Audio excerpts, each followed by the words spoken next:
Hello everyone! Today I'd like to talk about some basic team communication and room clearing. Team communication is a critically important component in room clearing, which is partially why I've made this topic its own separate video. That being said, I may repeat a few things from my previous video on team room clearing, but to save on time I'll only be reiterating pieces that deal with the communication side of things. Without further ado, let's get right into it. Back briefing.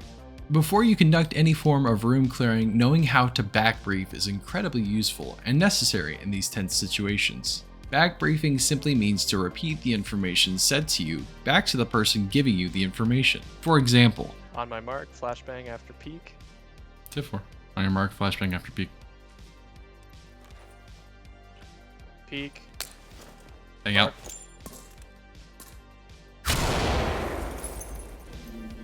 Making sure everyone is on the same page with back briefing when putting a plan into action can clear up confusion before it even has a chance to occur. Back briefing doesn't need to happen every time you conduct an action, but should be done if you have the time.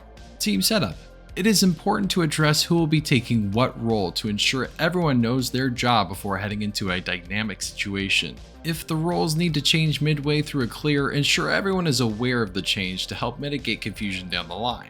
There should also be an element identification, such as red or blue element, so that if the team needs to split up between two different areas, they can do so and be addressed accurately. Addressing doorways. Any doorway that is seen by the point man should be announced so that the others are aware of its presence. When stacking up on a door, the number 2 man will give the direction to either do a split stack or to stack up on a specific side. He will identify which side of the door they are to stack on and tell the other members where they should hold their attention. Prior to conducting the pie of the doorway, the number 1 man will tell the person with control of the door how they should handle it, using 2 different phrases. Peek. This simply means to open the door slightly ajar to check for traps. It also allows for the 2 or 3 man to prep a bang and throw it through the cracked door. Swing it. This means to fully open the door. When the door is swinging, all members should be prepared to take contact. Need a breach. If a doorway is unable to be opened by regular means, a request for a breach can be made to the 4th or 5th man, and they should move up to do so. The requester will identify which breaching tactic they should use, and the breacher should ensure everyone is on the same page and aware of when the breach will take place. Analyzing rooms. When the number 1 man is conducting his pie, he should be calling out anything pertinent he sees to the rest of the team to give them a mental picture of what the room looks like before going in. A helpful way to do so is by slicing up the room into angles. Right 45, right 90, left 90, and left 45, and vice versa. Swing it. Left 45 leads into a bathroom. Left 90 leads to a smaller kitchen. Extends further down the hallway.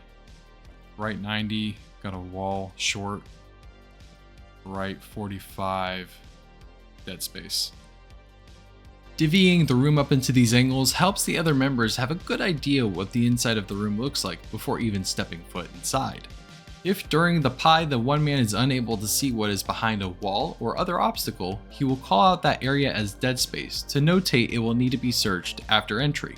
Terminates. A room is considered to terminate if the room that you are addressing has no adjoining doors or entryways inside and/or is very small, such as a closet. If you are the person that sees the room terminates, call it out to prevent unnecessary time wasted on the entirety of the team attempting entry for something that can be easily addressed by 1 to 2 people. Okay, so we got a room back here. I'm gonna check it real quick.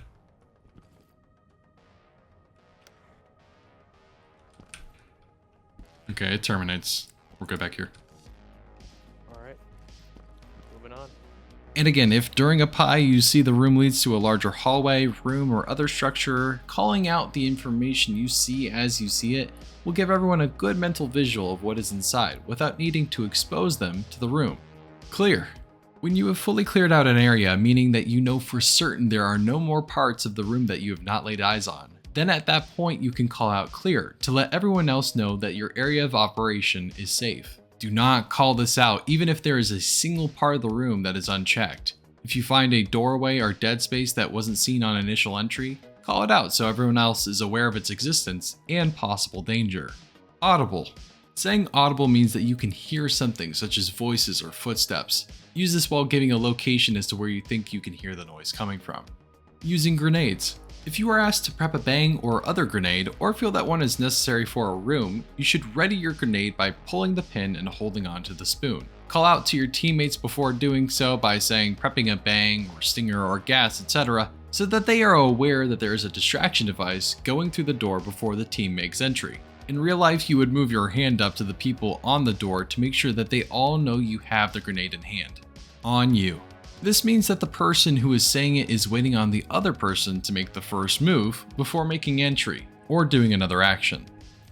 Alright, go ahead and peek it for me.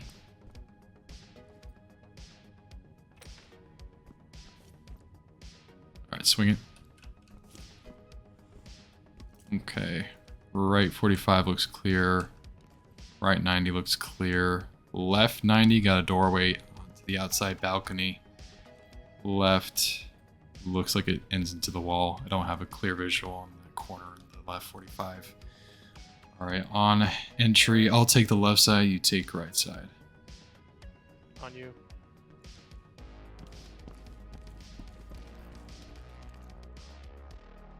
Switch. When approaching a T intersection, your left man should be watching the right side of the hall and right man the left side of the hall. They should call out what they see and where so the other teammate knows what they will be addressing. When both men have reached the end of their line of sight in the hallway, one or the other will call out switch to let the other know to switch coverage. Okay, T intersection. I got a doorway at the end of this hallway. Don't have any subjects in sight. Same situation, double doors, no subjects. I gotcha. Alright, when we switch, I'll collapse to your side and we'll take those doors first. On you. Alright. Switch on 3. 1, 2, 3.